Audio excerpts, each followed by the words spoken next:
Kutipan Babat Tanah Jawi tentang kisah Joko Tingkir, episode ke-11.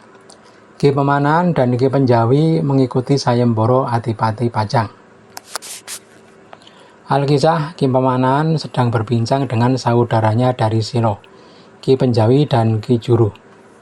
Sang putra Raden Ngabei juga turut mendengarkan. Ki Juru Martani bertanya perihal Sayembara Adipati Pajang untuk membunuh Arya Cipang. Ki Pemanahan berkata, "Tadi Tuan Adipati Pajang mengumumkan sayembara. Bagi siapa yang bisa membunuh Arya Cipang akan diberi hadiah tanah Mataram dan negeri padi. Tapi sampai sekarang belum ada yang menyanggupi." Ki Juru Martani berkata, "Kalau begitu Anda sanggupi saja. Hadiah yang akan diterima begitu besar, bumi padi dan Mataram. Sayang kalau kedua wilayah itu lepas ke tangan orang lain." Ki Pemanahan berkata, "Saudara ipar, gampang saja kalau hanya menerima hadiah. Tapi siapa yang berani melawan Adipati Cipang?" Ki Juru Martani berkata, "Saya tahu dia perwira yang tangguh dan sakti. Tapi dia punya kelemahan. Wataknya keras dan mudah marah, serta keberaniannya berlebihan. Orang seperti itu kalau ditantang pasti tidak akan berpikir panjang, langsung maju. Nah, kelak saya bantu untuk mengatur siasat melawannya. Kalau bisa, pisahkan dia dari pasukannya. Kalau sudah terpencil lalu dikeroyok, pasti lama-lama akan kecapean dan gampang dibunuh. Nah, kalau Anda sudah siap besok, segera mengajukan diri kepada Tuan Adipati." Malam itu 3 bersaudara dari Silo sepakat hendak mengajukan diri mengikuti sayembara. Keesokan hari mereka menghadap kepada Adipati Pajang. Ki Pemanahan berada di depan, Ki Juru Martani dan Panjawi mendampingi di belakang. Ngabei Loreng Pasar juga ikut serta. Saat itu sang Adipati sedang duduk di hadapan para mantri negeri Pajang. Semua tertunduk mendengarkan apa yang akan dikatakan Ki Pemanahan. Ki Pemanahan berkata, "Saya sekeluarga ingin mengikuti sayembara melawan Adipati Cipang. Paduka nanti saya minta mendampingi dari belakang. Kalau melihat Paduka, pasti Arya Cipang bersemangat untuk perang." Adipati Pajang sangat gembira mendengar kesediaan Ki Pemanahan. Berkata sang Adipati, "Engkau sendiri yang maju, Kanda. Kebetulan sekali kalau tanah Mataram bukan orang lain yang akan memiliki. Lalu bagaimana Kanda akan mensiasati Adipati Cipang yang perkasa itu?" Ki Pemanahan berkata, "Besok pagi saya mohon prajurit Pajang semua bersiaga, tapi jangan keluar arena dulu. Saya yang akan maju duluan." Adipati Pajang sangat bersuka cita. Segera diperintahkan agar seluruh prajurit Pajang bersiaga dengan senjata lengkap. Malam menjelang, Ki Pemanahan, Ki Juru Martani, dan Ki Panjawi malam itu mengatur siasat yang akan diterapkan esok pagi.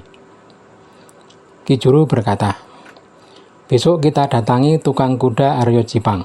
Kita tangkap dan kita potong telinganya. Lalu kita sertakan surat agar diberikan kepada Arya Cipang. Si tukang kuda pasti akan lari terbirit-birit sehingga membuat Adipati Cipang kaget dan marah. Kalau dia marah, pasti akan langsung keluar tanpa menunggu pasukannya.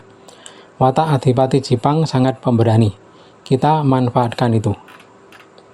Malam itu seluruh keluarga Ki Pemanahan dari Silo dikumpulkan. Ada sejumlah 200 orang yang datang.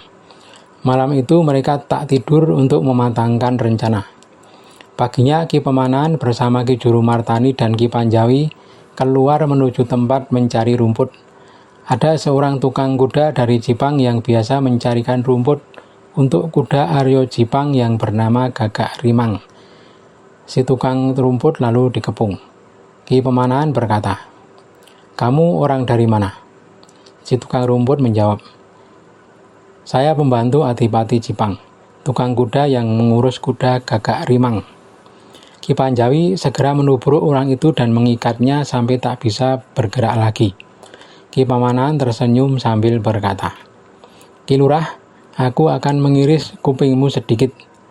Si tukang rumput berkata, "Jangan kuping yang engkau minta, mintalah rumput ini akan aku beri.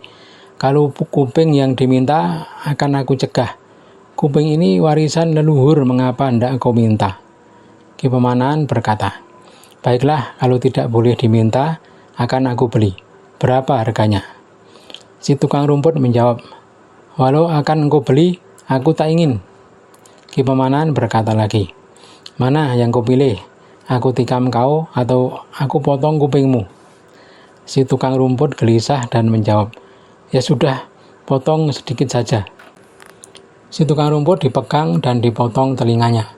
Ki Jurumartani segera menyiapkan surat dan dikalungkan ke leher tukang rumput.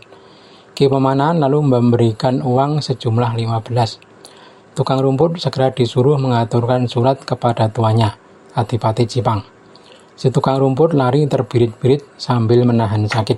Tampak tubuhnya mandi darah yang terus mengucur dari telinganya. Sementara itu di tempat Aryo Jipang, saat itu Aryo Jipang hendak bersantap siang. Tiba-tiba di luar tukang rumput lari menerobos barisan mantri yang menghadap Ki Adipati. Semua kaget melihat si tukang rumput mandi darah dan mengaduh kesakitan. Di lehernya tampak ada surat menggantung.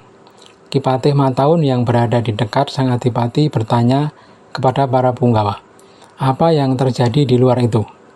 Yang ditanya melaporkan bahwa tukang rumput sang Adipati pulang dalam keadaan kuping terpotong. Si tukang rumput lalu disuruh maju ke depan.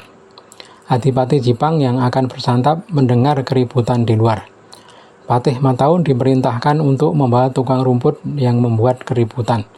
Patih Mataun menyarankan agar sang Adipati melanjutkan bersantap dulu. Adipati Jipang tak sabar ingin segera mengetahui apa yang terjadi. Namun Patih Mataun tak beranjak. Tiba-tiba si tukang rumput menerobos masuk dan melapor dalam keadaan berlumuran darah. Adipati Jipang kaget. Bapak Mataun, itu orang kenapa kok mandi darah? Tanya Aryo Jipang. Patih Mataun menjawab, si tukang rumput ini dipotong telinganya dan dibawakan surat untuk Paduka. Adipati Jipang mengambil surat itu dengan tangan kiri, sementara tangan kanannya masih mengepal nasi. Surat segera dibaca. Isinya berupa surat tantangan. Isi suratnya berbunyi, surat ini peringatan untuk Aryo Jipang. Kalau engkau sungguh prajurit, kalau engkau sungguh seorang lelaki, ayo majulah. Aku tunggu di Bengawan sore.